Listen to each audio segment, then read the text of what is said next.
From the book of Rumi 105 Stories and Fables. Jesus and the Skeleton.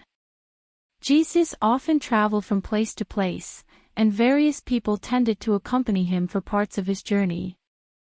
On one occasion, as he was leaving a small village, a young man began to follow him. Not long after they had set out, the young man spotted the bones of some anonymous creature in a ditch. His curiosity was raised, and, believing that he had discovered an abandoned human skeleton, he started to poke the bones with his stick. "Are you not the greatest prophet on the face of the earth?" he asked Jesus. "Then you must know the secret of bringing back the dead." Jesus ignored his comment, but the man persisted. "Please, great prophet, teach me how to give life to these useless bones, so that I too can say that I've accomplished a worthy deed." Jesus was annoyed and continued to ignore the young imbecile, but the man wouldn't relent and repeated his request again and again. Jesus was beginning to lose patience, and, sure enough, he eventually snapped. "Be quiet, this is no task for a fool. This work requires a soul purer than rainwater, a self more sentient than angels. You must live many holy lives before you can even be considered a candidate for such a job. Let's just imagine for argument's sake that you found a suitable staff, but where now is Moses to achieve the miracle?" Jesus tried his best to make the simpleton grasp the importance of the issue. "All right, since you think that I'm not good enough to know the secret prayer, then you do it.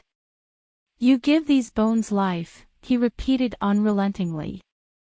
Utterly puzzled, Jesus wondered why this apparently ego-ridden man was so bent on bringing these dead, forsaken bones back to life. He turned to God, imploring him to divulge the reason for this challenge, and soon he heard a voice in his head. "The piteous always drive themselves into a rueful state. They plant seeds but sow thorns.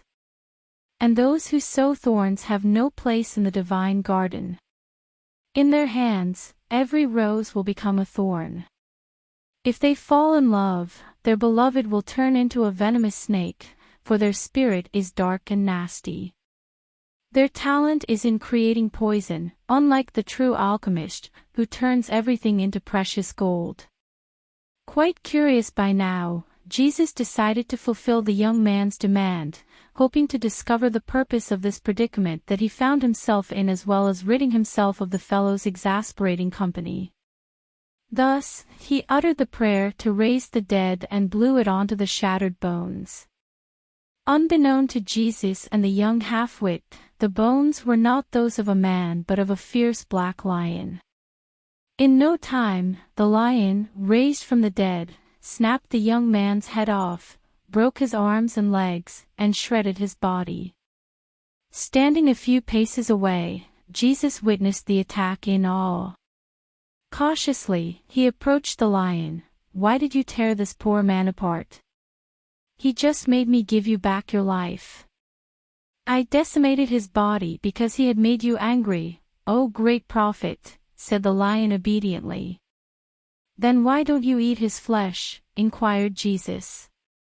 "It's not my fate today to be nourished by his body," replied the grateful lion, who then turned around and walked toward the distance.